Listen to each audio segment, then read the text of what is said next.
Well, welcome everyone to our Solstice gathering. We have an interesting program of listening to elders. We will start off by saying a prayer, and Ia is going to say the opening prayer. Good afternoon from St. Croix Virgin Islands. I want to share a little tidbit because I always get to open these prayers. As you know, I was born in Mississippi, Pocahontas, Mississippi. My great-grandfather he was a preacher man, a medicine man. And an old white woman told me once that in spite of what was going on in the world, that my great-grandfather would stand at the end of his porch every morning at 5 a.m. and send a prayer out, and everybody would come.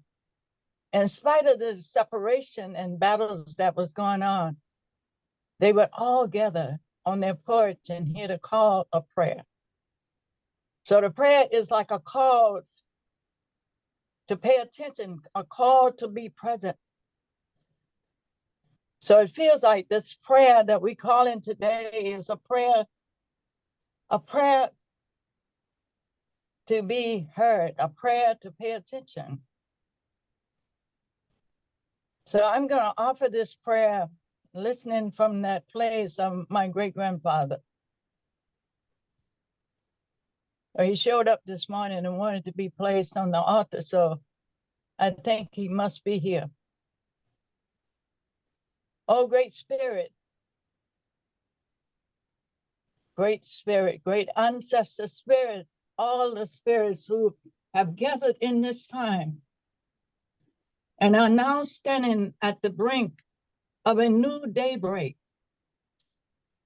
calling us to join our hearts and minds together in this sacred gift, co-creating together, to bring together not our woundedness, but to bring together our wisdom that emerges out of this journey that we all have taken on this earth in this last eons of time. May we visit those places and draw from them the wisdom, but not to continue our separation in this time. Let this be our prayer. Let this prayer go into our hearts. So from the heart of grandmother, from the heart of creation herself, and creation of our sacred Father, the central sun, our star people, our star brothers, our star ancestors, all our ancestors, the moon, the sun, the star people, all are gathered here. Let us bring them into our hearts and connect today as we glean into a new way, a new vision, a new earth. And let those things that no longer serve us fall into the earth and become part of the compost that Mother Earth takes into herself. And if she so chooses, she give it back to us in this light, in this gift of creation, of co-created together. So thank you, dear hearts, dear elders gathered from all of these indigenous lenses. But we have arrived again in this sacred hoop. And this time we stand at the center where we all can bring our pieces and weave together a new earth, a new way of gleaning and being in this sacred creation of a new way forward. From your heart to my heart, and from the heart of creation herself to your heart. Let this prayer guide us today in our conversation, in our dialogue, and our dreaming today. And so it be. Ashe, Ashe, Aho, Amen. So it be. Thank you, Ia. Well, welcome everyone. And I'm the co-founder for the Wisdom Weavers of the World. And Kelly Kelsey is another co-founder. Kelly, would you introduce yourself? Aloha, everybody. Greetings from the beautiful watery island of Kauai. So grateful for this beautiful blessing to be together today in the winter solstice, to warm each other's hearts with the beating of the drums of our ancestors, the songs in our blood. I salute the light in everybody here, and so grateful to our elders for blessing us with their laughter and their wisdom and their courage, and just welcome this beautiful sharing today. Thank you for joining us. Thank you, Kelly. Shay, if you would introduce yourself and then introduce our new staff members. All right. I wasn't planning to be on video, but here I am. Hi, everybody. Greetings. I work as the executive director for GSIL, Wisdom Weavers, Wombs of Peace, just helping behind the scenes to create spaces where wisdom and connection can come forward into the world. It's an honor to be here to support this work, and we've got two staff members on the call, Joanna and Michelle. If you want to spotlight and come up for a moment. We'll be working behind the scenes today, helping with tech support and also helping y'all to know what events we're up to and much more. So I'll leave it there for now. And Joanna or Michelle, do you want to say anything? Greetings. My name is Michelle, and I am coming to you from Austin, Texas on Tonkawa lands, and I am the new office manager for GSIL Wisdom Weavers and Wombs of Peace. And I'm just so grateful to be here and want to wish everybody a beautiful winter solstice and that we could gather on this sacred day.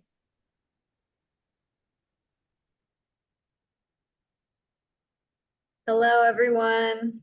Mapunta Imalia Ayo. It's good that you're here today. I'm Joanna Tindongan. I'm representing my tribe, Indigenous tribe from Ifugao in the Philippines, and I'm the new development and communications person for the Global Center in Wisdom Weavers and Wombs of Peace, and just calling in our ancestors today to be present with us. Thank you all for being here so much. Thank you. And then we have our elders. Maybe you can introduce yourself, starting with Suzanne and Helen. Okay. All right, Suzanne, go for it. So I'm Suzanne Sweebold. And Suzanne is an artist and a photographer and a filmmaker. And George, who's on this call, just reminded us of the name that our film company was called, Flying Tomato Productions, which not that many people remember anymore. And it was from Suzanne's work in the Galapagos. It was the frigate bird that had an inflated pouch that looked like a flying tomato. And so I'm Helen Corbett, and I've worked with Suzanne since 1981, really, when we first went to the Pribilofs. So we're delighted to be here and share the wisdom that all of us are weaving together. Thank you. Thank you. Since you mentioned George, would you introduce yourself? I'm George Pletnikoff. I live in Wasilla, Alaska. I don't know how many of you would know this, but from my house, I could see Russia.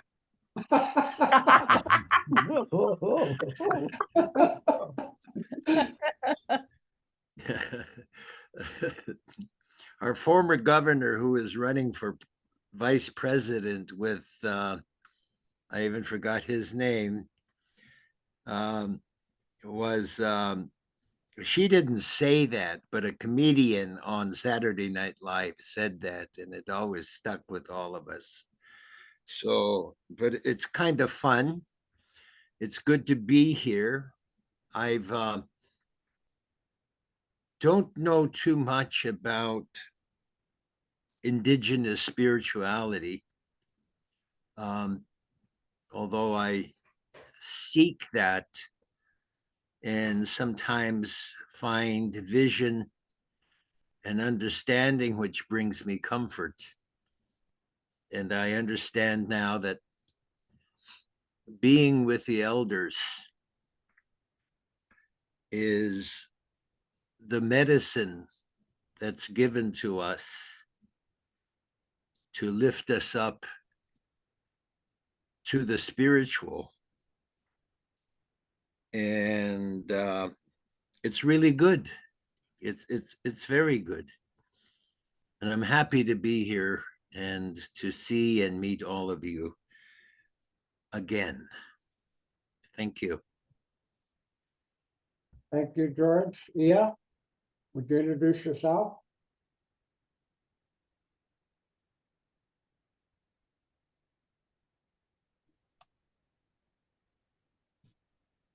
You called me, I'm sorry, I had stepped away.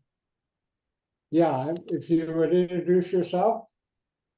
Yes, I am Iya Tahira, live in St. Croix, Virgin Island. The land of the Taina and Arawak people.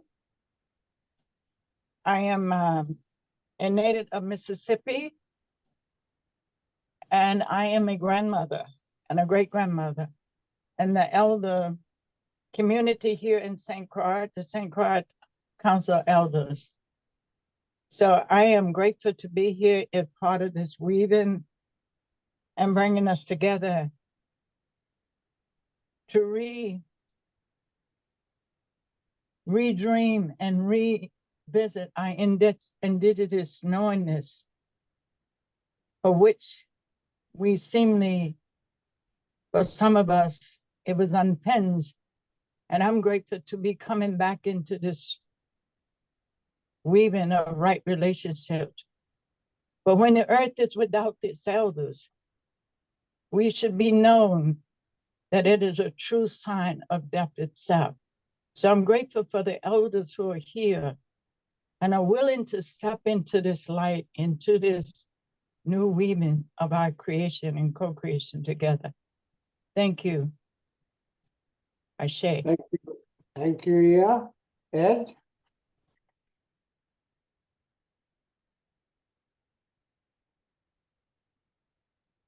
Hello, my name's Edward. I'm also known as Chano Pawaka. Oyate Eyuchaman Mato Wambli, which means Holy Pipe walks with all nations, the eagle and the bear. That's who I've grown into over the many years. I'm here in Trapper Creek, Alaska, or kind of in between Trapper Creek and near the Denali National Park here in Alaska. And so I'm also very glad to be here and to be able to share a little wisdom of things I may have gathered along the road to share with you, my fellow elders, and whoever might be out there with an interest in listening to a collection of things that we've all gathered and learned from other elders before us. So things get passed along. So I'm here today on this Solstice Day. And as I mentioned earlier, that in the Lakota way, we'll be kind of telling stories and waiting for the night to go out and see the stars when they get aligned and remind us of our origin, our creation stories. And also that there's many ceremonies that are going on today from all different cultures around the world. They've done for centuries, and some that are just brand new things that are coming.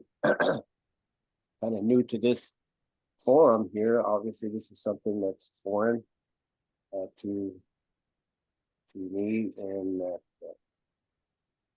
to reach out across all of these different traditions, all these different folks that we can now connect with and see and talk with that we've never been able to meet before. And so naturally, it's always wise to step lightly and to kind of go along and do some things without overstepping on what our ancestors and our relatives from the different cultures, the different, as someone was saying, indigenous, right? We're all indigenous from somewhere. And so some of those cultures that are intact, we need to be careful and respectful. That's the best way to put it. To be respectful of those traditions when we're called upon to bring that forward into a public setting. And so that's kind of who I am, where I am, what I'm about. I'm just a common man, just a cherry chasha. I'm here to share some things with you and maybe sing some songs, pray with you, answer any questions that might come forward. So thank you for inviting me. Thank you, Ed. Salute, are you there?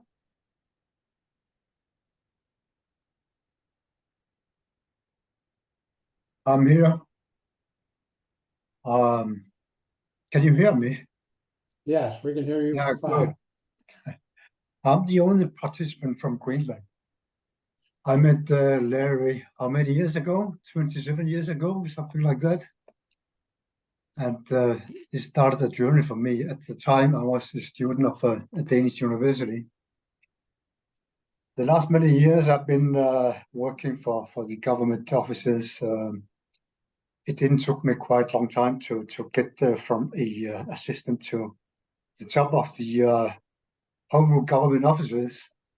I was director of the Premier's office for a number of years. And at a certain point, I quit my job as a director of the offices because I kept hitting some kind of a wall. I couldn't connect what we were doing and how the public and how people were doing, because I took my master's degrees in Denmark, which is our former motherland. We are a part of we are a colony of Kingdom of Denmark. We still are. At some point, I came to the conclusion that when we're talking about anger, because there's a lot of anger in the society, especially men, I've been think about how come there's so much anger in this society. It took me some years to understand that we're still bringing in some kind of colonial way of thinking because I took my master's degree in the Danish university, which means that I teach way of thinking from a European perspective in what I'm doing. I think it is the last couple of years which I have finally put it on the right shelf for me to understand how come that we keep running up a hill, but we always get down unless we talk about our own spirituality, which I still don't know exactly what is. But every time I've been visiting Alaska, it is as if I'm turning home. And then I can, just like my ancestors, start walking towards Greenland. And I always, when I leave Alaska, I used to feel some kind of a big relief, because I have never met the people like Larry. and other people. Now I am in a situation where I'm working as a consultant. I'm trying to, no, not trying to. We are about to start up a factory in southern Greenland with kelp quality production, which is very, very new. I've been dealing with other jobs in my period as a consultant. It's always for the big guys with a lot of money, but it's still the same conclusion I'm coming to when I think about it, that we can't build up our small community like that. There are too many who are still we left behind, and this is my way to try to start up. Okay, then what can we do instead of being so angry? Instead of looking in the dark about what is our spirituality. I've been running men's group for some years ago, and that was very good to be just like I taught in Alaska, which was this talking circle. Yeah, I brought it with me home and used it some years, and I know that when I'm moving to southern Greenland, which I do very soon, I will start that again, because that's, I think, one of the ways we can get in touch with our inner eye and feel how we have it. So thank you, Larry, for inviting me to this forum.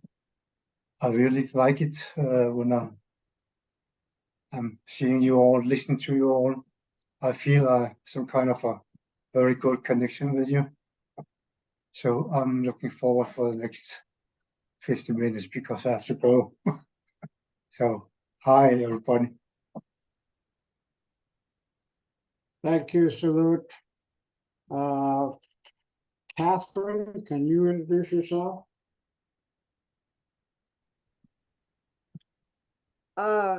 Kia ora tātou katoa, ngā māraikura, ngā whatukura e hui hui mai nei, I rungi I tēnei hui. Hello from the time of summer solstice down under here in Aotearoa in the South Pacific, New Zealand. Yes, thank you for including me in this space. I have been away for a little while. I've been a little busy doing some campaigning, human rights, Indigenous human rights defense campaigning here in New Zealand, including our biggest campaign has involved artivism, which we can talk more about. But I'm just blown away at how much power the arts, beauty has in human rights defense work. So may the arts long continue. And even in this space, us getting together, storytelling, another art form, of course, prayer, invocation, all those sorts of things, weaving together our language and our ideas that are living entities too. So very grateful for the privilege of being in this space and sharing energy with one another. I've missed you all very much, I've got to say. So glad to be here. Kia ora. Thank you, Catherine. And last but not least, my wife and partner, Yael. Can you introduce yourself?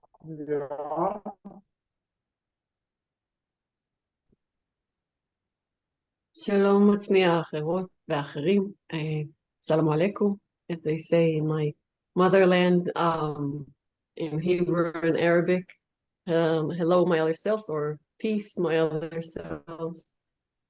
I am here to support the space. Very grateful to be here with all of you. Originally, I'm from Israel, the land of milk and honey and conflict. And I feel that the indigenous teachings have a lot to teach us about peace which is very close to my heart. And womb, I feel the womb is the first place where we have peace, where we contain an other self to the fullest without kicking it out like it doesn't belong in our body, even though it's someone completely different than us. And so I'm here to listen and learn and remember and recall with the help of you all. Thank you. Thank you. Yeah. Well, there are several friends that are also on, and thank you for attending this.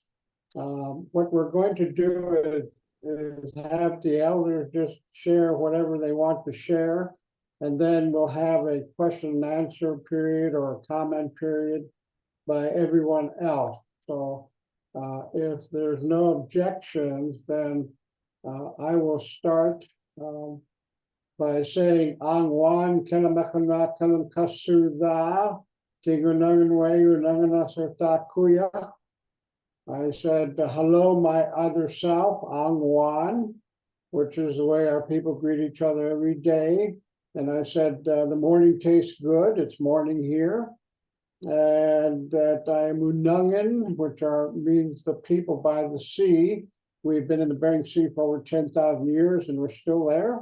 And I said my traditional name is Kuya, which means like an arm extending out from the body, a carrier of ancient knowledge into modern times, a messenger. And I got that name at 4 years old by the last Kuya who was left alive amongst my people. And I'm living the legacy of the name now. The Wisdom Weavers of the World, we started out in Kauai in 2017, and we did a 14-minute film, which many of you have seen already, that was launched by Reuters and interpreted into 15 different languages and seen by over 80,000 people the first day. So it was a good launch. And the film is the messages of these elders to the world. And they're saying that we reversed all the laws for living. Yupik elders call this the reverse society. Yupik are the people living in Southwest Alaska. And the reverse society because we reversed all the laws for living. But one of the most important one is that the heart used to tell the mind what to do, and now the mind tells the heart what to do. And that's why we have created, according to these elders, all the ills in the world, because we separated from our heart. And that the heart's job, the heart used to tell the mind what to do, and the mind's job is to implement that which your heart is telling you. And this is reversed in this world today because we are mind-centered. We think of logic and rationality, but the heart is trans-rational. And it always guides us impeccably right. It has love, it has patience, it has consideration, it has understanding, all these things that we strive for. But people have covered it up with all the mess that we are in today, including all the trauma that we have experienced in our lifetimes and have been transferred to us energetically by our ancestors. And these layers of trauma doesn't allow us to listen to our hearts. And that we need to, the Hopi and Maori say, let go of the sides of the riverbank, move toward the center, find those who have done the same, and celebrate. And what that means is letting go of the sides of the riverbank means letting go of all human attachments. Move toward the center means moving toward your proverbial heart center and the center of the river of life, because it knows where it's going. We don't. And find those who have done the same means find those who have had the courage to jump like you did. That, according to many of the elders that I talked with, is going to be the new definition of tribe. The old definition of tribe is going to go by the wayside. And that it is today's generation that's going to decide whether or not we are going to survive. Mother Earth, she survived for billions of years. She's going to survive for billions more. It's a question. So she doesn't need us to survive, but she does need us to remember who we are as real human beings, which knows their niche in all of creation. And that this job is urgent now because Mother Earth, she's changing and she's increasing in her consciousness. And when she does that, she's increasing her vibrational rate. And that vibration is hitting us and hitting those things that we have forgotten or not paid attention to in a lifetime, and pushing it out so that we can see it and process it and let it go. And she is telling us that we must become real human beings. And all of the things that are happening, like the earthquakes, the fires, the floods, the droughts, and all these things that are happening is coming closer to human habitation now. And it's intensifying, and it's going to intensify even more. I talked with Don Alejandro when he was alive. He was the keeper of the day calendar for the Mayan, and he said that the people who are going to negotiate this time the best are going to be people of the fire, which means people of the heart.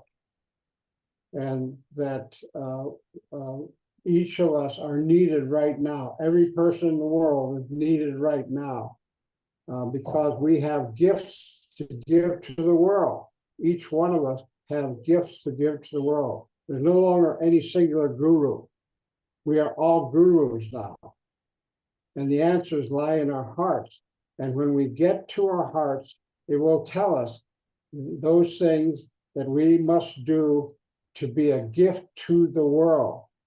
And it's needed now.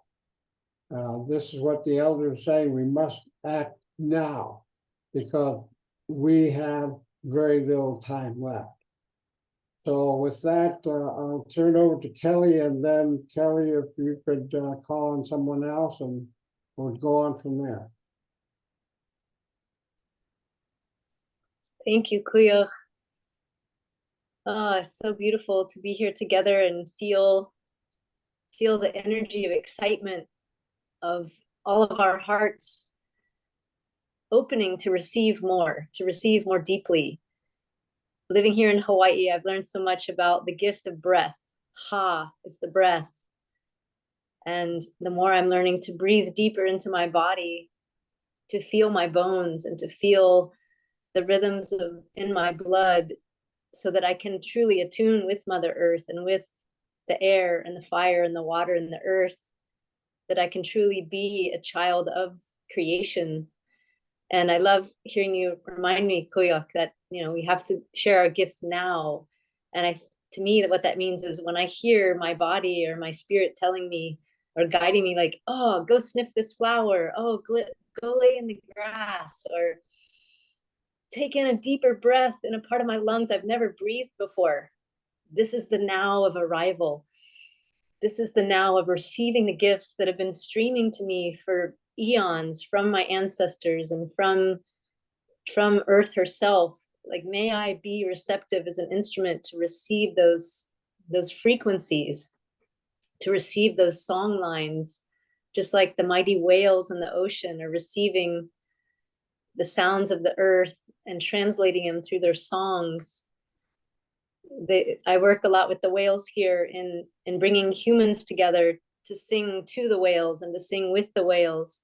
And they always say they are singing the songs of creation in the ocean, and it's for us to sing the songs of creation on the land and to harmonize our songs together to bring balance again. And so I'm so grateful for the beautiful subtle energies of Mother Earth and all the sounds that all of our hearts are singing, even if they're silent. Thank you for your songs and your words of appreciation to the things around you and to the beautiful elements of creation that sustain your life and the lives of those you love. Every single whisper and thought of gratitude adds to our collective human arriving and our collective human song. So I'm just so grateful to be here and I can just feel all the like hum and excitement of our ancestors and the songs that are singing through us all. So thank you.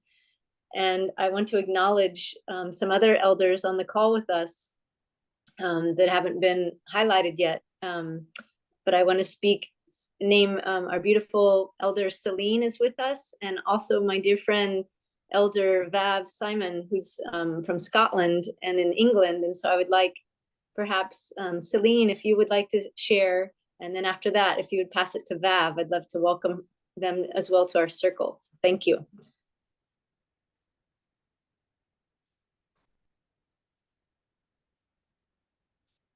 And Joanne, if you can highlight Celine, Okay. please. Hello. Hello, good morning. How are you doing? Thank you. Thank you for making us part of this circle. We are dignified and honored to be part of this. Here I am with the elder Auki, and we are together gathering because the solstice celebration. And so we have a vision that our elders has shared with us. And the vision is this new solstice of the year 891 of our era, our Quechua era, is the time of the Pachacuti of light, which means the new era has started. And as well as we are resilient as a culture, we are also rebel, and we dignify the rebellion, and we decided to start an internal rebellion, like the self-decolonization. The self-decolonization has been announced by Inkari. Inkari has promised to us, he says, I will return and I will be millions. And we do believe in that. We believe in the Inkari promise. And this is a new time. It's a new time for all of us to self-decolonize. Stop thinking that we are not good enough, that we are not clear enough, and we do not deserve. So the right to the land, the right to preserve the life over the violence, the blood, the bombing, and the war is our responsibility, is up to us, because for decades, centuries, ages, we indigenous has been preserving the peace in this world. So now I am passing through Auki, our elder, and I will translate.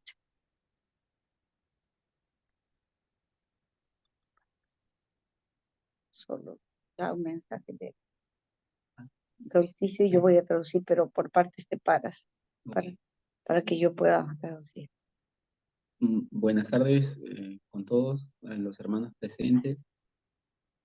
Agradezco que nos hayan considerado y nos hayan invitado a esta reunión con respecto al tema de poder ayudar y cuidar el tema de la herencia que le estamos dejando a nuestras próximas generaciones, que es una tierra sana, una tierra donde ellos puedan cultivar su propio alimento, su propia medicina. Es tiempo de nosotros poder sanar la tierra. Auki says that is the truly celebration of this solstice is to preserve the seeds and to ensure the foods for the next generations, to preserve agriculture, to start hiding and collecting our seeds, and start the interchanging of seeds between the North and the South.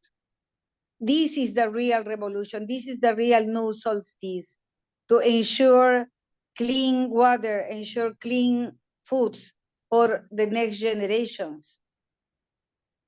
La soberanía alimentaria está en la fuerza del agricultor, del campesino, que ellos, al tener ese privilegio de tener tierra, de tener un espacio de la pacha para poder sembrar su propio alimento, su propia medicina, sin contaminantes que pueden ser fungicidas, pesticidas, agrotóxicos, los cuales están envenenando a nuestro pueblo. So he's asking all the indigenous people around the world, please fight for stop the use of chemicals into the agriculture. Stop using these poisons. These poisons are destroying our houses. The houses where to live is the forest, and the use of these chemicals is burning our houses. We need to stop this as indigenous around the world. And this is the asking that Aoki makes. Aoki is an expert in agriculture, and he's teaching new ways to preserve the seeds, and is committed with the preservation of the safe foods for the future. And is a young indigenous man working. We work together with the Quechua community, with the Aymara community, with the Shipibo Conibo community, to ensure food for us in the future and clean water. So Aoki is a leader of the cleaning of the water by singing, by praying to the water, and by collecting water from the different seas and distributing this pure water, the singing water. How this is performed is through singing and praying over the water to make it safe and clean. And thank you so much for having us in this meeting. We realize this is coming, this meeting at the last minute, so sorry. We are a little bit lost. We are so proud to be here with you. Thank you so much for having us. Over to you. Gracias, Celine. Gracias, Aoki. Saludos. And I'd love to invite Vav Simon to share with us from the shores of the Isle of Wight. Aloha, Vav, if you care to share. Aloha. Aloha. So for us, this is the dark time. And I was born in Scotland and brought up in the Pictish tradition with a lot of Celtic training and Celtic teachings. And at this time of solstice, this is seen as the time of rest. It's seen as the time of the dark times when we go inward and we reflect on where we've been and we envision where we want to go. And the tradition at solstice is that in mid-ceremony, all the light is extinguished. And then one candle is lit. And all the candles, all the fires are lit from that single flame. And that brings back community, and it's about sharing, and it's about talking as one voice. And I'm very honored to be invited to speak here because I know that the Indigenous teachings are so important for us to hold on to. And very much in the West, although I still hold on to my Indigenous roots and the Indigenous teachings, I think the modern world has shunned an awful lot of that wisdom for far too long. And it's only now that that wisdom is beginning to be necessary and begin to raise its head, and people are beginning to really wake up and listen. And I think if we listen to the animals, to the insects at this time of year, I'm a beekeeper, and the bees still work. They still work quietly, but they preserve their energy. And this is very much about us preserving our energy and taking wisdom from the animals and learning how to live in community with those of us who hold space, holding for everyone and protecting everyone as a community, but preserving our energy and sharing our vision so that that vision takes us forward as a united group, as a united voice. And so for me at this time of year, it's very much about blessing the elements, blessing the cold that kills off a lot of viruses and bugs, blessing the rain that comes and replenishes the lands, and the rivers flow high and the seas are wild. And at this part of England, on an island, you know, often we are stranded on the island because the seas are too rough for us to come off. And that wildness just reminds us that nature is so strong and we need to respect her more. So it's a time when I love just being quiet in nature and allowing it to teach me what I've forgotten. So blessings to everyone, and thank you for all the voices that have shared tonight. It's a real blessing. Thank you. Thank you, Dr. Simon. Yeah.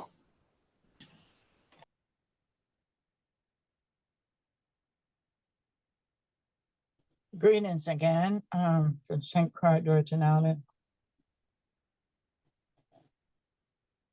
I was thinking back to my childhood life, and this season would be about all the foods being collected. And elders would get together and they sift through and they pick through and they pick the seed that would be germinated in the soil to come to life in the beginning of springtime. They would take those seeds that would go in at springtime and they would put them in a special jar or special place. And what was really informed me that this was a retention that my enslaved ancestors had remembered, that came from their home, from their indigenous way of living before it was usurped and stripped away. There was this retention that there was something that they remembered to hold on to. So they would bless that seed that would go back into the earth to create new life. So I think when I'm thinking about where we are today, it's like, in a sense, we too are looking at those seeds that need to be pulled forth within ourselves. And those old seeds that we need to look at how to let those go. And so it feels to me that this is a time to detach from that old riverbank, detach from the riverbank and allow ourselves, if we're not flowing into that center place in creation, allow ourselves to flow there. And what a great time to be in when we can do that. When we can go into that quiet space and allow for those new seeds to come up and release those old things that no longer serve us. And sometimes they can be very painful. Sometimes it's difficult for us to let go of that blame, that victim part of ourselves that we may be carrying, that wounded part of ourselves that we inherit from our ancestral line. And we may still be in opposition of blame of who did it. But what I always invite myself and invite those around me to dive deep enough to know the lessons that we have learned in this time of, if we want to call it suffering. What lessons have we learned? And one of the things I learned from my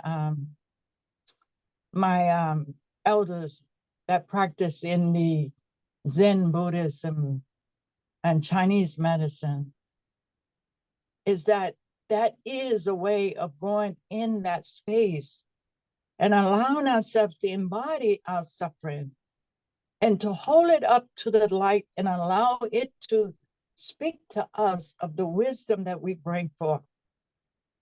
I found when I can do that piece, as opposed to being in resistance and blaming and holding outside of myself, I feel that it gives me the wisdom that I need to guide those who come to me, or to guide that new generation that may still be carrying that resistance, that woundedness.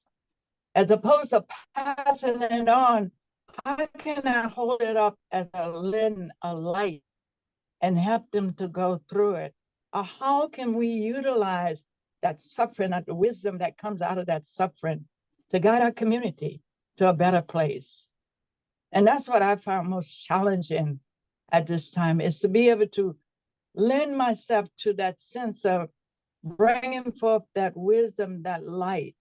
And what my elders tell me, that until we can face our own inner darkness, until we can embody our own inner darkness, we have no way assurance to bring forth the light. That it takes the darkness and the light together to merge in a way that we bring forth a whole seed, a whole piece. Because we live in this duality. We live in these polarities. And in our world, we have a tendency to make one better, or to hold one up as greater than the other one.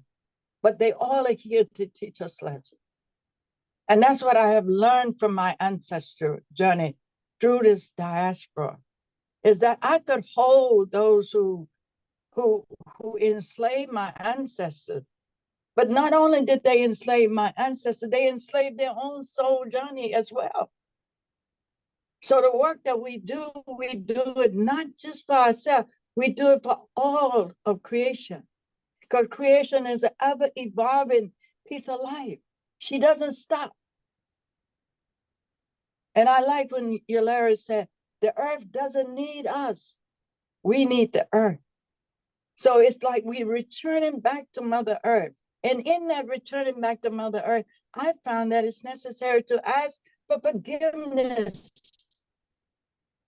to forgive ourselves, to detach from that old story in a way that we find ourselves moving outward and allowing the old story to drop away as the leaves drop from the trees in the fall time, to become back to the earth, compost, and bringing forth that great wisdom, that great knowingness, that all life offers us a wonderful gift. We may call it a bad of suffering, but what's in that suffering? What spark lies in that suffering that might guide us today?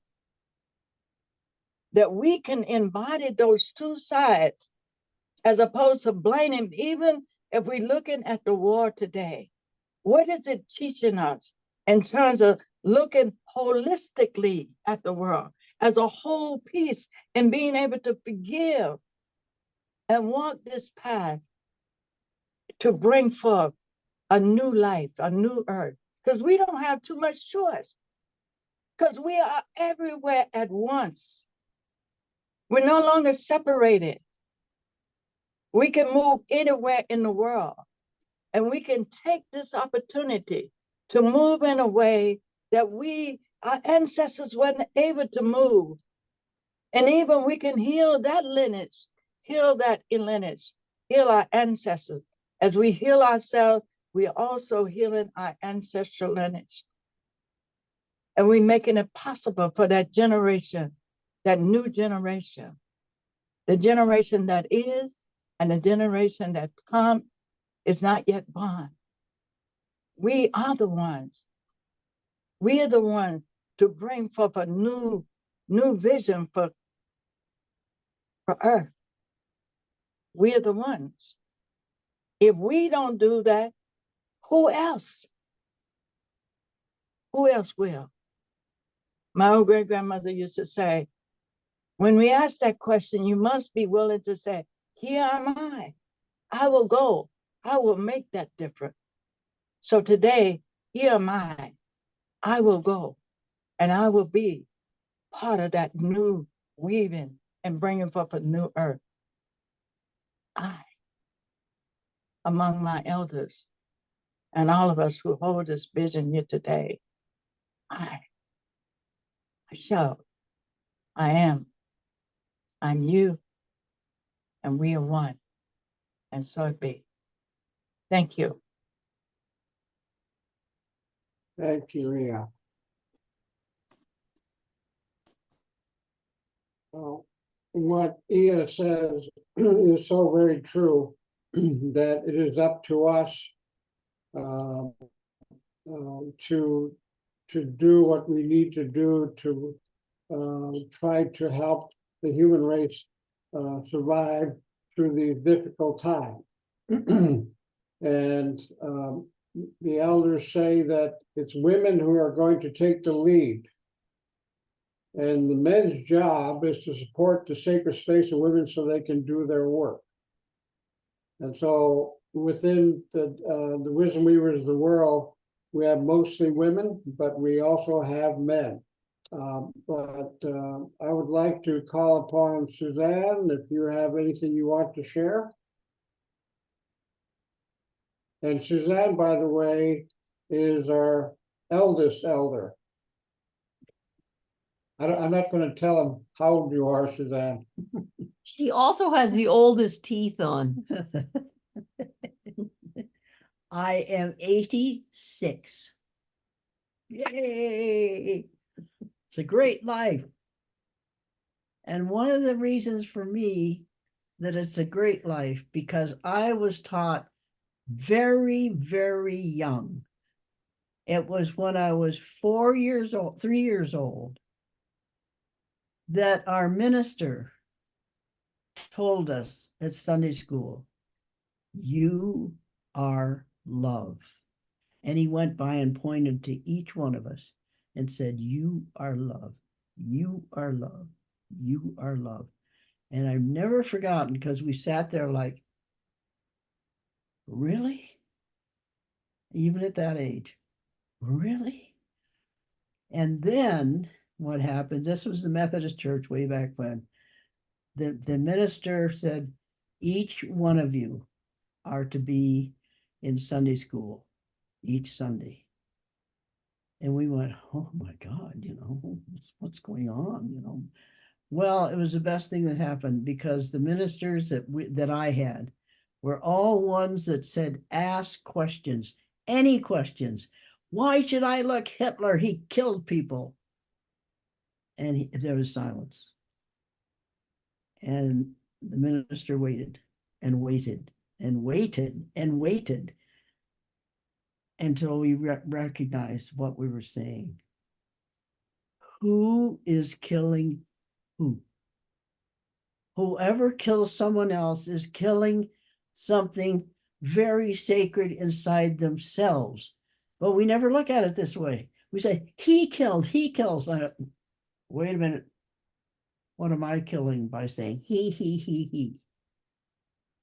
And so I grew up with incredible, they happen to be Methodist ministers that just questioned all our attitudes about people.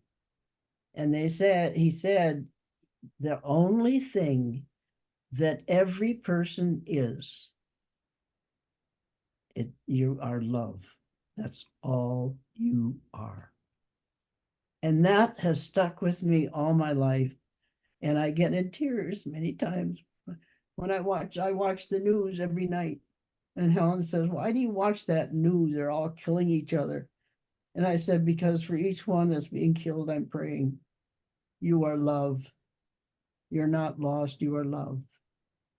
We know that when we think of love, that's all we are. And when we start killing each other and gossiping about each other and voting against each other and bitching, the whole thing is we've just tossed love out of the window. And then when I ask someone, what is love? Well, I don't know. I said, well, then never use the word. So that's one of the things that I see when I watch the news at night and see all what's happening on the earth. Killing. It's just, I watch it all, and Helen says, why do you watch that? And I said, I'm watching to see how no love operates. And it's quite a lesson because I sit there, I sit there and the tears come down. And I said, why are you doing it? But then the voice inside of me says, be quiet, Suzanne, and watch. And so I watch every night and I see what we're doing. And then someone that I know during the day said, well, I don't do that. Who's voting about who's doing what? We accept it. We accept all this and we make up stories about why we have to kill people, why we have to go to war and get this one, and so and so is doing that, so we have to go to their country and just smash them up. And I'm just going, ah. But then the word comes again that comes in here and says, Suzanne, when you were very little, what did I teach you? And I said, you taught me love. And he said, that's all there is. And that's the message that I give to everyone. No matter what's happening to you, if you stop and say, oh my God, what is love? Then you are on the road, because each answer will come. So that's all I have to say. Yeah, that's a lot, Suzanne. The elders would say that we must become love, not think love, not do love, but become love. And that is so true. Helen. I feel like thirsty, and I've been quenched by being in this gathering and realized, wow, have I missed wisdom weavers? So it feels so much family to be back together again.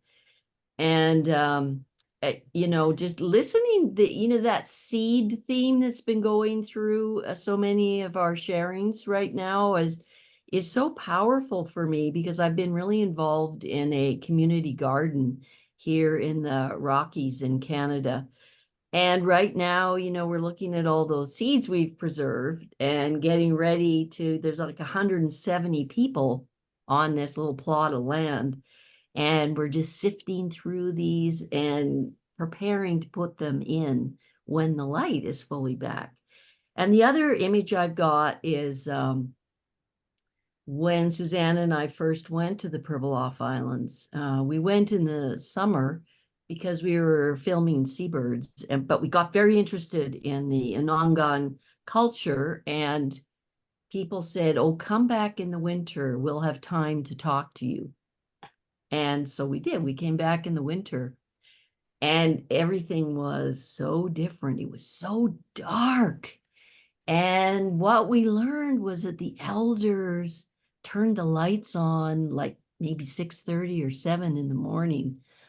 And you could, go to any elder's house, and they would be making tea, and you would sit around in that darkness. It was so fragrant. Mama Sina and Doris and Nadezda and Sophie and Nick and Yayatop and Stepanida, those names and that wisdom and the language, because they only spoke in their language. And what they could share in those dark hours while everybody slept, it was very profound. And so I think of that nascent, darkness that is sprouting that wisdom and life. And right now there are 3 deer walking around the yard. I keep pointing to Suzanne because they're boinging like this. And it's a time of worry for us in the west of Canada, because the projections are just dire for drought coming forward. And I just hearken back to what Larry talks about, that river, getting into the middle of the river and be not afraid. And that's my message today. So thank you, everyone. It's been powerful. Thank you, Helen. Kelly, would you call upon, I guess it's Ed and George? and salute. Kelly, Who me? Kelly, So, Yes. You want me to call on Ed? Hello, beautiful brother Ed. We welcome you to share. And after that, salute. If you would like to share after Ed, we welcome you. Oh, hello. Oh, so many powerful things that were said. And whenever I come to these gatherings, I always look for where we cross over, where our cultures cross over. And the beauties of our culture, wherever we are the gift of the Wakanta, of the unknowable, things that we cannot comprehend.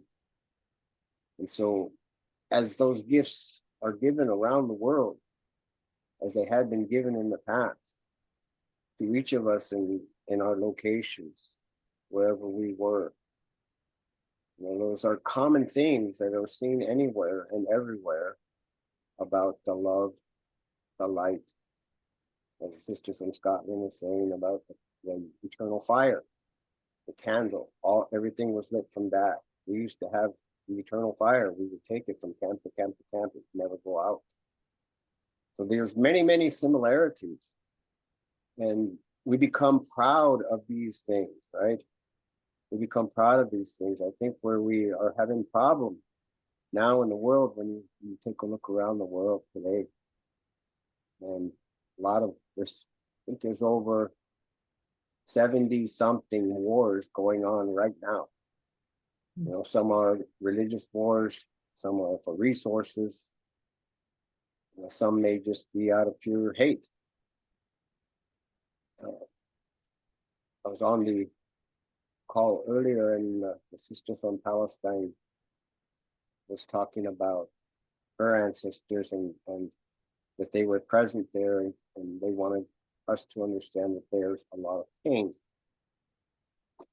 And this is true all over the world, in Sudan, in places that are hardly ever mentioned.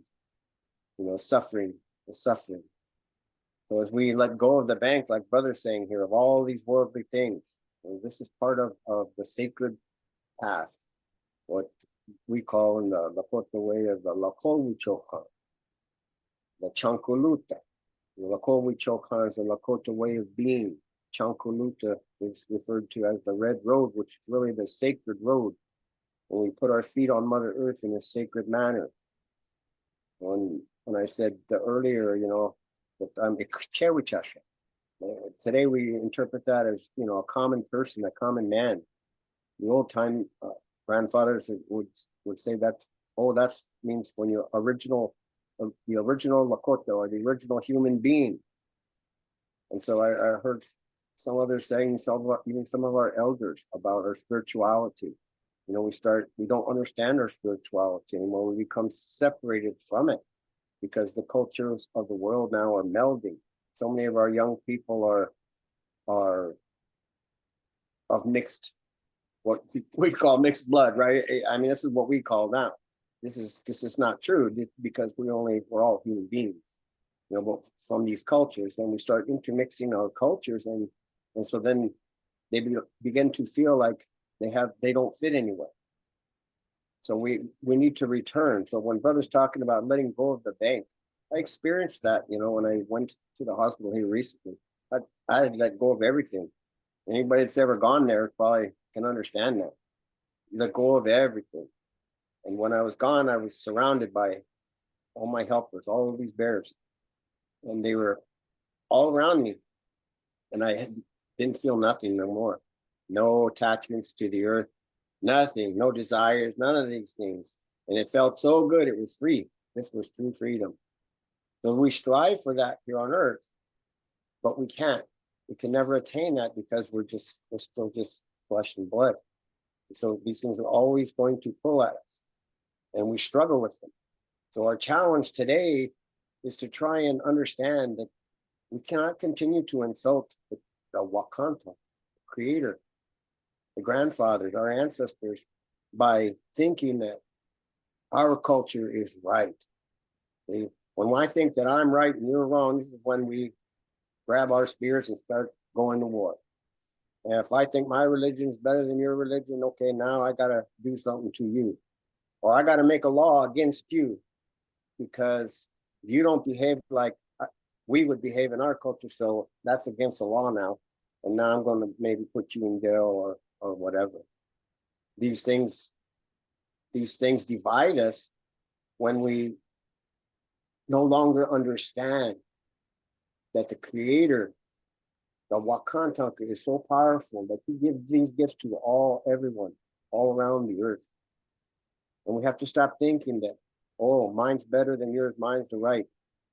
And stop trying to stick somebody when they don't agree with that.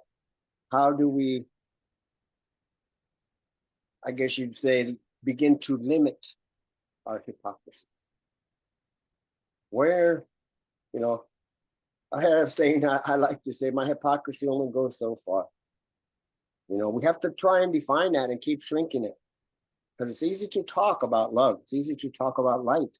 It's easy to say all these things, but it's hard to do them. It's hard to really get out there and do them and say, yeah, I know that the red road, the sacred red road, is for everyone, for all the races. And then when I go back home and say, oh, well, we can't have any non-Lakota doing that.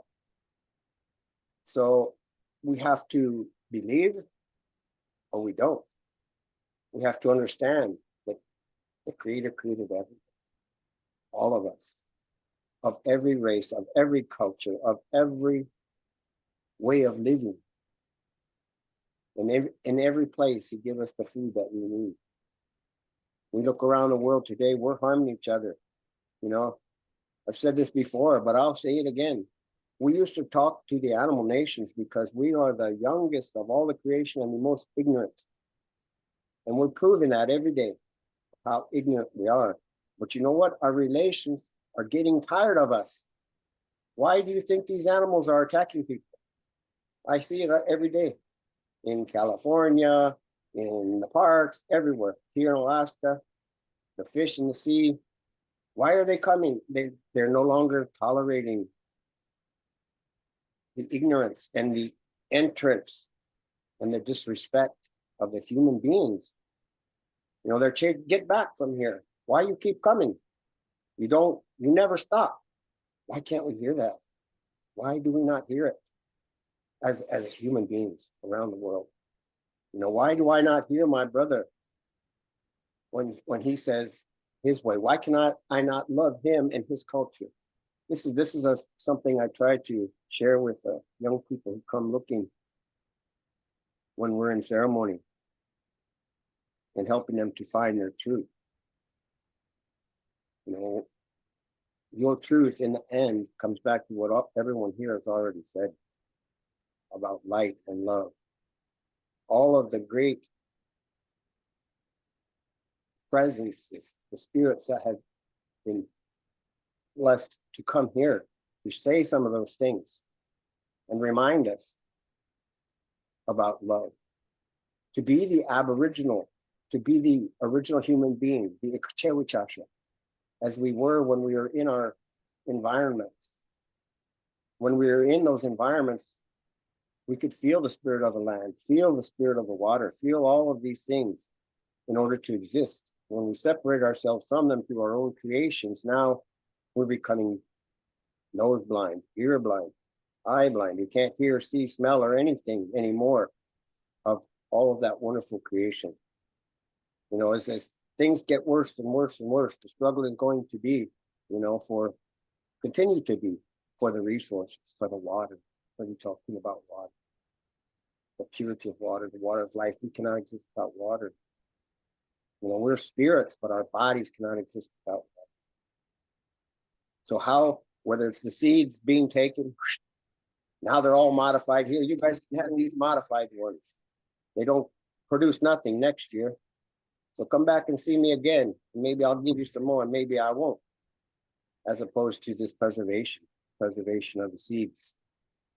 We have to be careful of all of these things. Why are we taking our brother's water? Why are we allowing, giant companies going over sideways drilling using oil technology and going over here and stealing their water, bring it over, sell it over here in bottles or someplace else.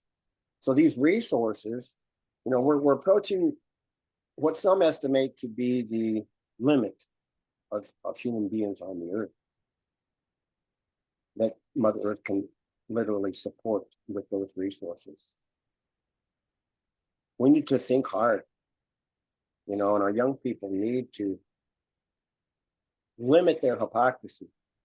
Stop just saying these things and, you know, do them, make these changes, you know, become light, become love, love those, you know, stop these wars and realize that, yeah, hey, you know what? I like salt, I like pepper, I like chili. This is our culture.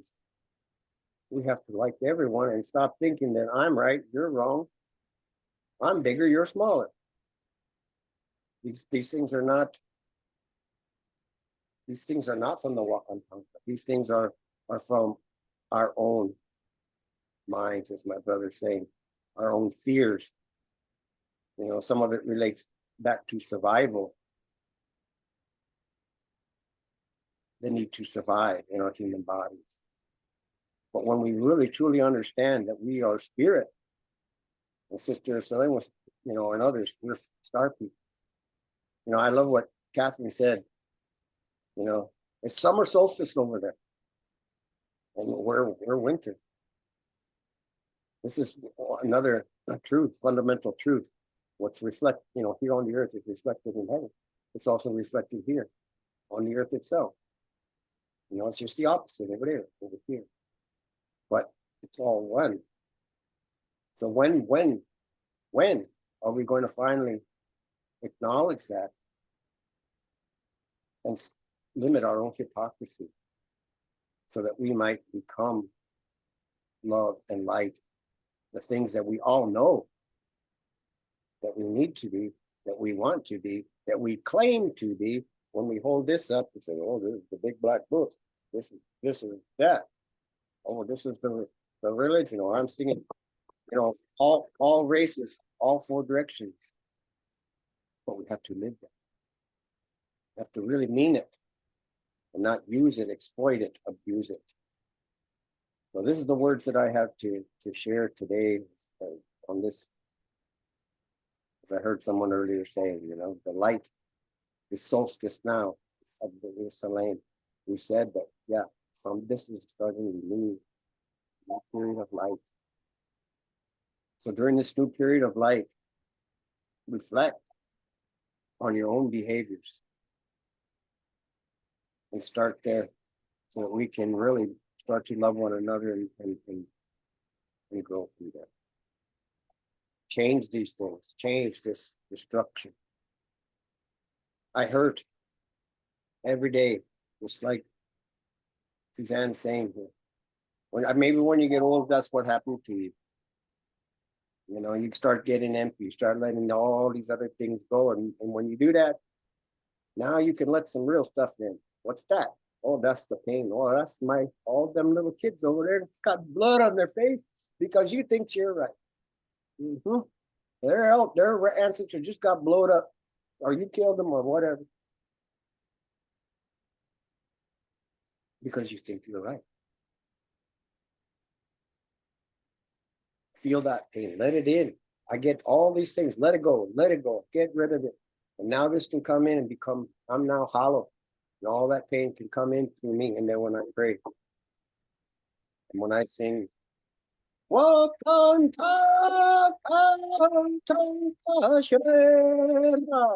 I'm singing to the Wakantanka grandfather, so that this can now go out. Let that pain go for them children, for them people that's killed, them widows over there, women around the world that's being abused. We need to respect our mother, not just our Mother Earth. She feeds us all, so did our own mother. You know, we have to love and protect our women. That's all I have to say, brother.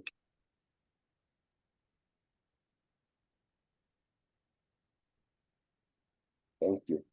Kelly? Thank you, Ed.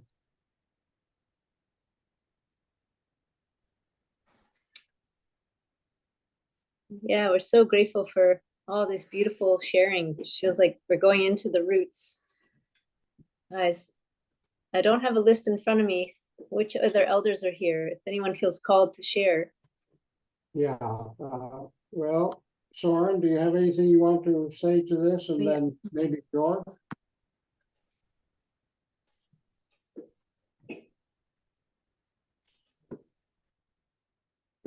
Well, when I have joined these meetings, I always sit back afterwards and think about what has been shared with all of us. I still have some kind of a fight in here, which I've had since I was young. Now, this is a very special day for me because my father died years ago, but this is usually his birthday. And in my childhood, we were far away from the church and different beliefs or Christianity and so on. And I never understood why. It was first when I became a young person, I was told my father's story because he never told me or told us. He never told us who we were, where we were coming from, etc. And I was told that actually there were 3 brothers and 2 sisters in my father's home. And a couple of days before my father's birthday, unfortunately, my grandfather committed suicide while they were looking, while the children were looking. And I can recall when I was a small kid, I could almost feel my father's pain. He didn't cry, but he was sitting in the chair. And this dark light, I think I was the one who inherited, and it was with me for very, very long time. I had to go up to the island he was coming from after his death to talk with a relative and ask them, you have to tell me what happened. If I'm going to understand why I am the one I am, I have to understand what happened. It was very painful, but it was also very learning because it very quickly taught me that what I went through as a young person, I thought I was going through a very tough time with all these suicides, etc. But no, my father kept as some kind of a secret all his life.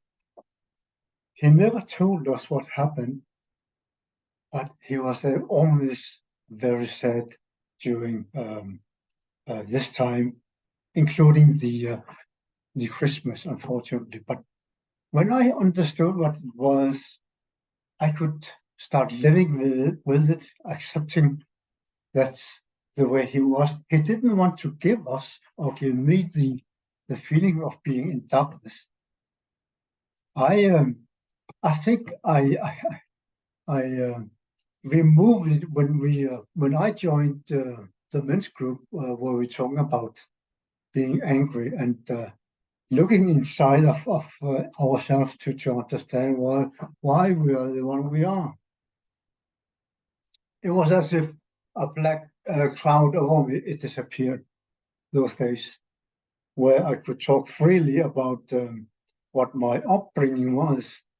One of the, I don't want to say effect of it, but what I did, just like many other young guys, was we were partying a lot. Too much so I went through a treatment also for abuse of drugs because I needed something to turn off something in here from my childhood.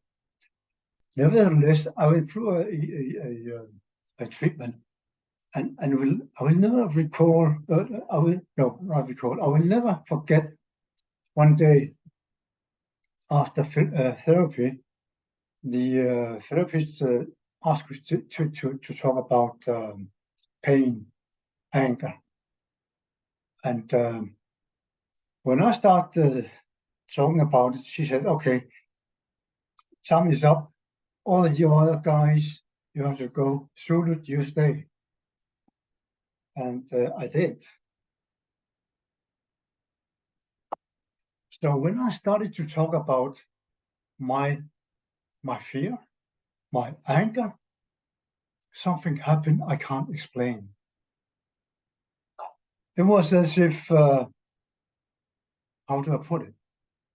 Someone was staying behind me, and I didn't hear her voice, but I did understand what she was saying. And these minutes, when I look up, I will never record. It was just like something covered us with small red, white, blue, green colors, just like lightning.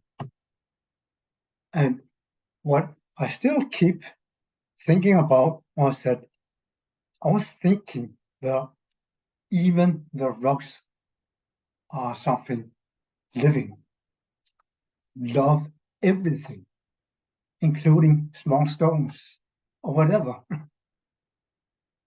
and I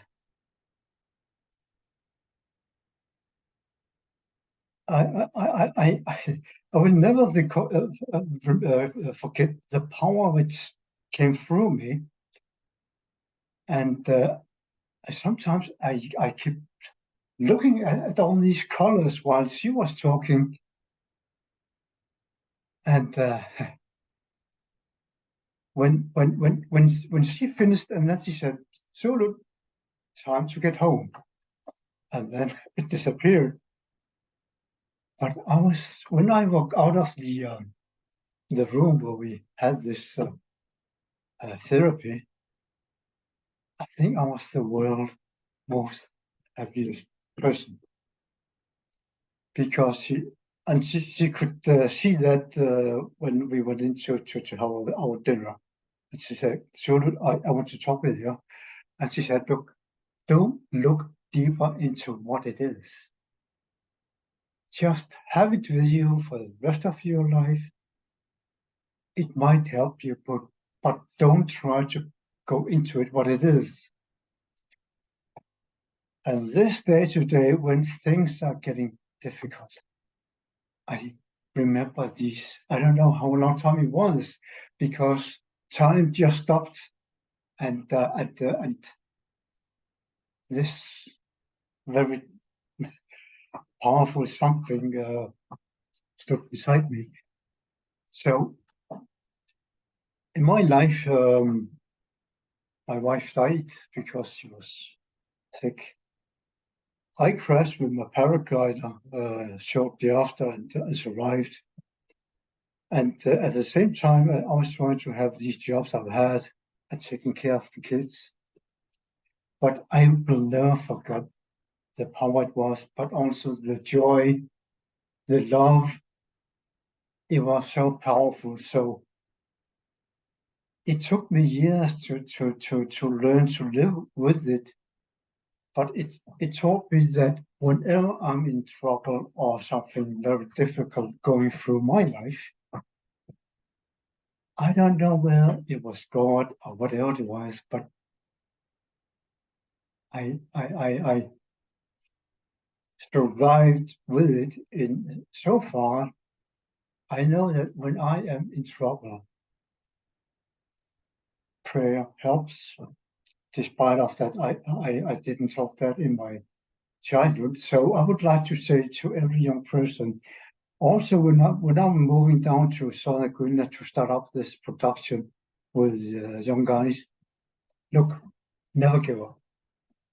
Never, ever give up. And just because I've been at the top of the administration doesn't make me a big person. No. Someone told me, be yourself, listen to your heart, as you told me from the beginning, Larry, and you, all the other guys. It took me time to understand, what does that mean? Well, for me, it means that be yourself. Don't listen to what your advisors have told you. Be yourself. Understand what you're feeling, what your inner eye are telling you. And that's why I quit my jobs, and I'm looking forward to move to a small settlement to start up a production in cooperation with these young guys.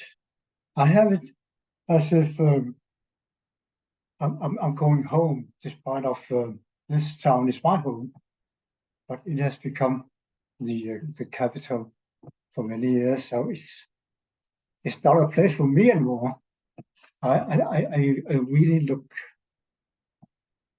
forward for the coming years to be able to teach these young guys about, not only about, I don't know whether spirituality, but it is important to listen to yourself, to accept the one you are, and use it. Don't listen to what I'm saying, but feel and be the one you are. And I'm so happy and glad that I met you, Larry, and all the rest of you, because usually I'm a civil servant of the politicians or advisor. I used to have some kind of a mask with me, not only one, but a lot of them. But it is easier to take them away and just be the one I am, just be, and not some kind of a, what do I call it, advisor. No.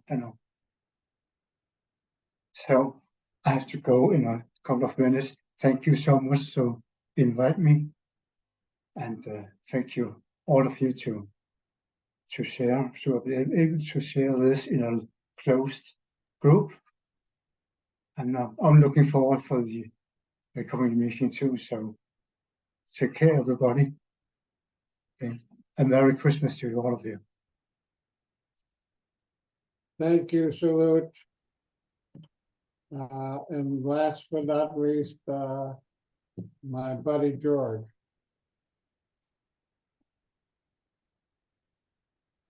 Whew. That was quite a lesson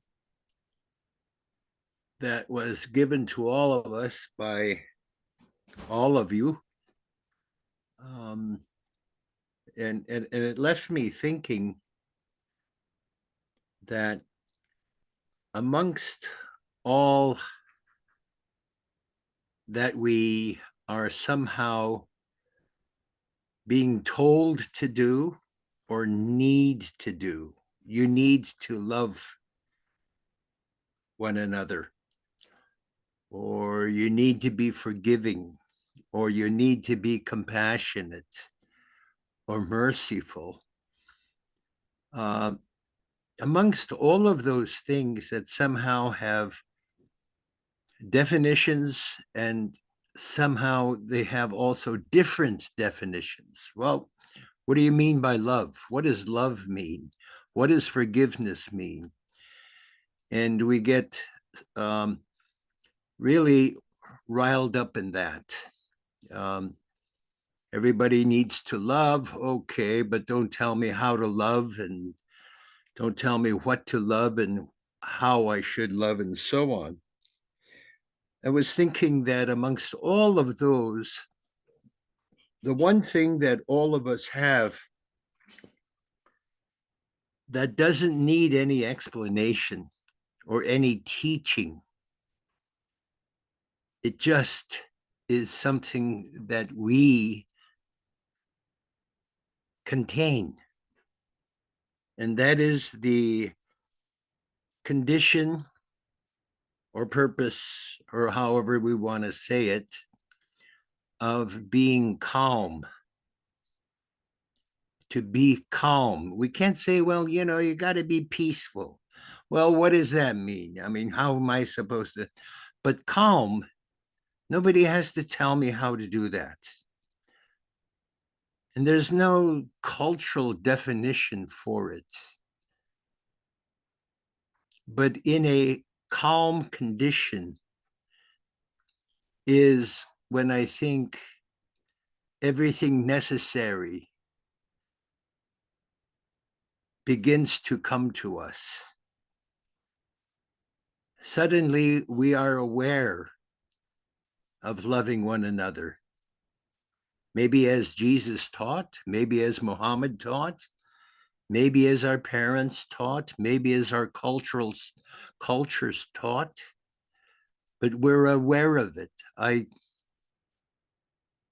in my life, visited many elderly people,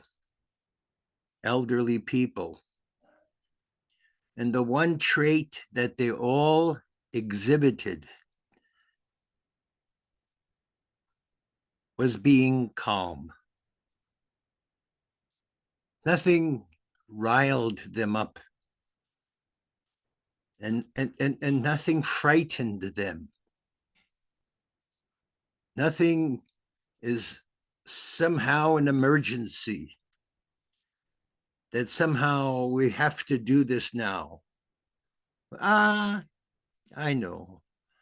I'll do it after a while. They're calm. Maybe not patient. Maybe they're not so patient. Maybe they don't feel like they have to talk and don't feel like I have to teach. I have to tell the young people, but that through their calmness, they let us and help us understand to be there too. I think somehow the plants and the animals probably demonstrate that. They're calm. Sure, they get frightened. Well, so do we. Calm people get frightened. They get hungry. So do we. But we're calm. We know the Great Spirit. We know the Lord. We know the powerful energy of life will provide it. As Larry mentioned earlier about the women will guide us and teach us. Yeah, they're calm. How do you give birth without being calm? And the men stand there to be providing, to be the provider. So today for me, it was probably a little bit more than I expected when I was preparing myself for this gathering. What am I going to see? What am I going to hear? What am I going to learn? What am I going to do when I get impatient? Is then that thing within myself, or that feeling within myself, be calm, because it will be given to me. I don't have to hate no more. I don't have to be angry no more. I can be calm. And in that calmness, I think I'm learning to be one with my ancestors. I appreciate so much what all of you taught us. I was thinking earlier, yeah, but I'll forget it. Well, we have this technology of recording things, so it's kind of cool. We can review it from time to time. But so humbled and so thankful to all of you in what you give to us, freely give to us. And it's more than I ever expected. I was thinking, oh, the solstice, this and that, and blah, blah, blah. Now, for me, it's calm. So thank you.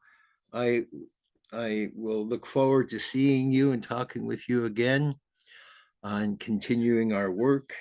For now, I really do have to go. I'm a little bit late for something else.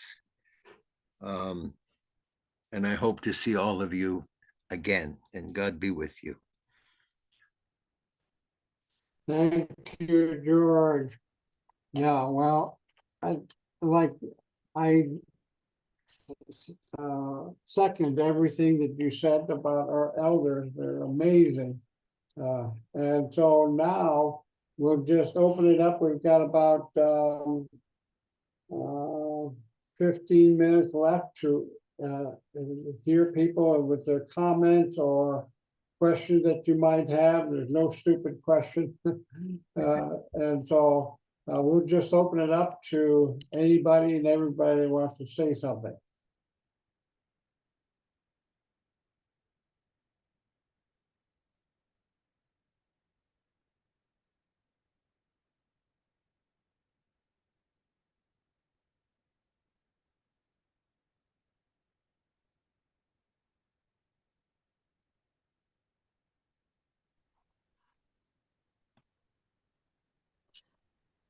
Kia ora, if there's a quiet moment, I have something I'd like to share. If my cat would move out of the way. Yep, go ahead. We literally had a power outage here. And when that happens, I have to have a small laugh because it feels like the energy of the event is such that it just fritzes our energy systems where we are. But I there's so much to say, but I wanted to show some of the thoughts coming through from our ancestors.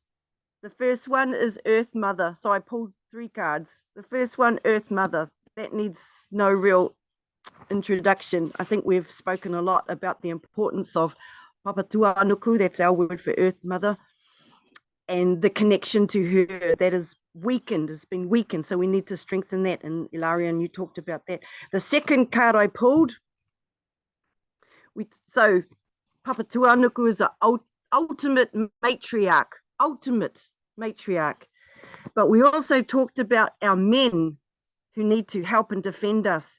But interestingly, we've talked a lot about love. We need to innovate the way we defend. These 3 to me, these 3 posts, carved posts, we have 3 core values, for Māori: tika, pono, and aroha. Tika, what's right; pono, what has integrity, what is true; aroha, love and compassion. I think it's time to innovate the way that we defend, not with weapons so much, but with that good combination and having, love and compassion being our new kind of, force. I don't even want to say weapon, but force. And the last card I pulled was discipline. You can see self up here, and I really loved what our elder said about being true to yourself. But you know what? It takes a lot of discipline to be your true, authentic self. There's so much stuff out there that's telling us to be something else, something we're not. And when we are truly connected to ourselves, I totally agree, the stronger we will be. The more disconnected from our authentic self we are, the weaker we will be. So everyone can in a way, their own way, discipline themselves to just stand up for themselves, be themselves truly. And it was interesting, as I was looking at that, I looked at my t-shirt and I went, it's the same thing. It's the outer circle and the inner circle. See the outer circle and the inner circle. So you have to work on your inner universe, and the outer universe will emanate. Once your inner universe is correct, is tika and pono, then everything else will flow out of that. So I thought that idea about the self was really, really important. It's weeding our own garden first, and then we can take care of help other people with their gardens, sort of thing. So thank you very much for all this wisdom. It's been truly healing. yeah, and I look forward to reviewing the recording because I know I missed some parts, and I'm sure it's very important. I need to hear that as well. Kia ora.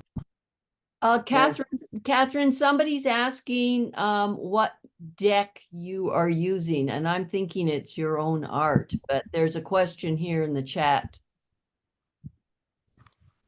Sure. My sister is a traditional healer. She does body work. People wrongly call it massage. We call it miri miri or romi romi. It's deep body work. She uses this deck. She made it herself, and she uses it as an icebreaker and a way to gain added spiritual levels of insight when she's working with people.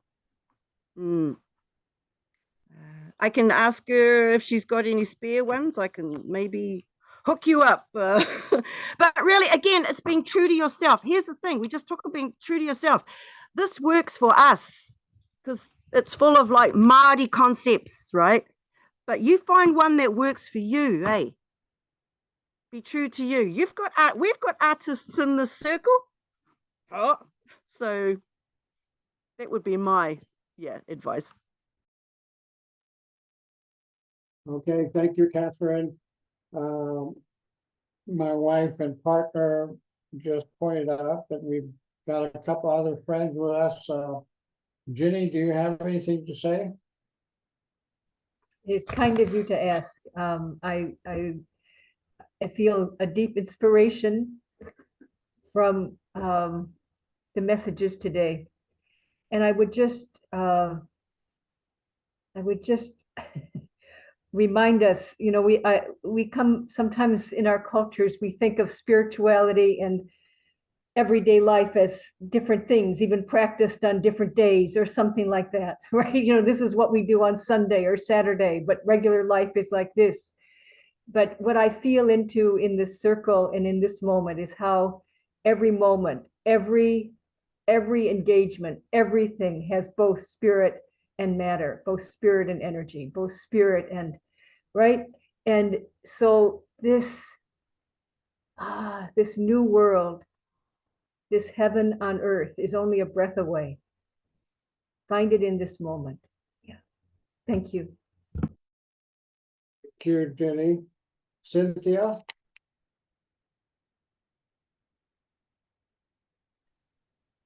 I think Cynthia just left, I noticed. Oh, okay. Anybody else that has a question or want to comment or anything? Here's Milt. Hi, Milt. Hi there. I find this to be a very, very special solstice this year. I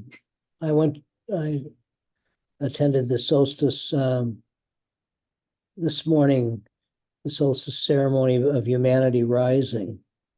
And it was so parallel, Larian, to what has been said here, coming from the heart, being the real people. But it provided another dimension that I think is important to mention here. And that is they started with the Kogi prophecy. And it talks about the need to come to action right away, immediately, that we only have a short time. And they actually said 6 months, because nature and what they were giving was basically a cosmological perspective of what's going on Earth and how it's seen from that cosmological perspective. And so rather than me try to explain it all, I would suggest to people, if you can, go to Humanity Rising and see they have broadcast webinars every weekday morning since COVID. And today's session is the 827th session. And it is so powerful. And it's Indigenous messages are constantly given and referenced. And it's just that for me, not coming from the indigenous world, except maybe way back, ancestors way back, but not having grown up in it. There is a spiritual element that I only can see from afar. This deep connection with all life here on Earth and throughout the cosmology. So once again, it's Humanity Rising, and I don't think the video's up yet, but as soon as it is, it's the 827th webinar. And if you get a chance, see it. It's very profound. Yeah, thank you, Milk. And Milk, you know that, we have done sessions on Humanity Rising, and it's a very good platform to get messages of our elders out, and also Ubiquity University. So just for those of you, I'm working with Milk to create a class and Ubiquity University with our elders, that they've got a very broad number of people who are members of that. And between Ubiquity University and Humanity Rising, maybe 500,000 members. Okay, we've got 5 minutes left. Anybody else want to say anything?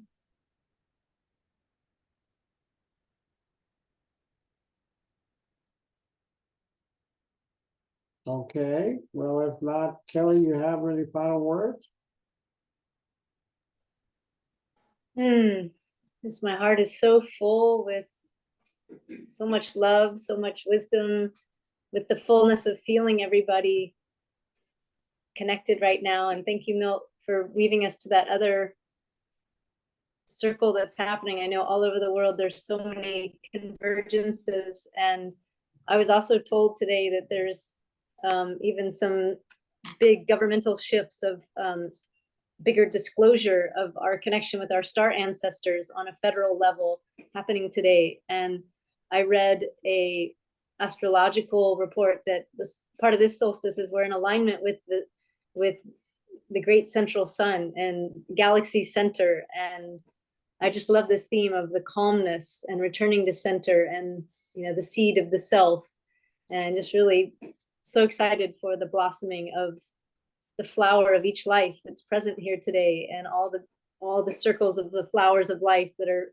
interconnecting today in a conscious way. And I am in gratitude and celebration and greater dedication to showing up in each moment. And so I just am so grateful for this circle and this connection. Thank you, Kuyok. And would you like to do a closing prayer for us, Kuyok? Ed is going to say the closing prayer. We had the beginning with Ia, which is a woman, and then the ending with a man. So thank you all for having the patience and the willingness to listen to the elders. Our next session is going to be next summer or spring. It's going to be between youth and elders and interaction between the two. So we look forward to that too. Ed, are you there? I'm here. I'm here. I'd just like to thank all of you for being here today, for sharing these things that we can all grow. So my prayer, is to Tonkashila for all of us, to the Wakantanka, to the great unknown mystery, and star relations, where we all came from. And so we've said a lot of things here, and all the people, so all of your feelings, everything, is gathered in that energy, and it's put into, in our way, we put those things into our channel, to the pipe, and we offer those things for prayer. And so everything that everyone has said here today is the prayer. And our people, as we look around the world, I see in lots of places people's having a hard time. And we're having a hard time. So in closing, I want to sing this song. It's a four direction song. And it's saying that I'm standing here on the earth having a hard time. So I'm sending a voice and sending it to each of the four directions. So send your voice to the four directions, to those powers, however you look at them. Spirits that have been placed there to help.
Ate topa hoye wahina yani pikacha lechamuelo.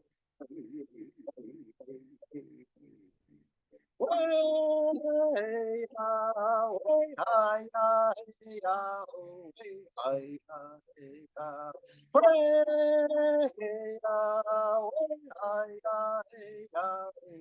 ina shina lechamuel.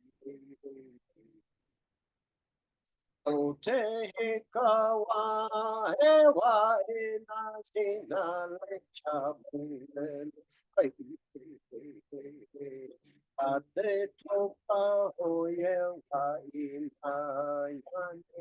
hoye wa ina yani acha lechamuel.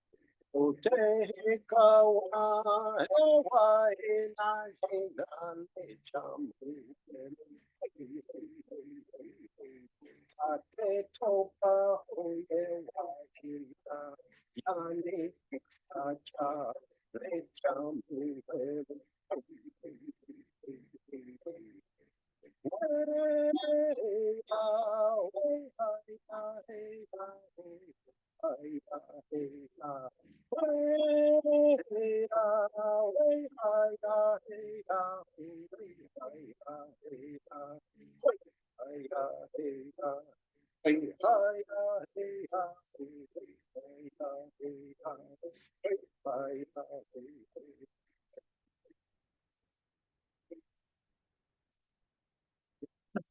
Utehikawa hewa ina shina lechamuelu.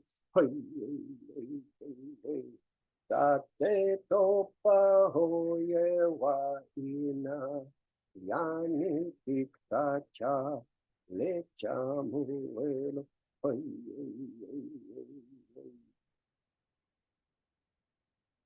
saying I'm having a hard time standing here on Mother Earth. Otehikawa hewa ina jin. So that's what that's saying. Tate topa hoye wai. So you're saying I'm sending a voice to the four directions. I do this so that people will have to come. So this is what we do in our way. We sacrifice ourselves, get empty, get empty, so that we can then take all that in and do these things, whatever those sacrifices may be. There's different ways that we make those sacrifices, and all of you do. And we do that together so that the people can live, that the people will have good health. Milo Phenomena, Milo Sanumpo, Cheritash, Albetu Tankashi, Walking, Oshima. Oh, that's Thank you, Ed, and thank you all. We wish you a very blessed new year.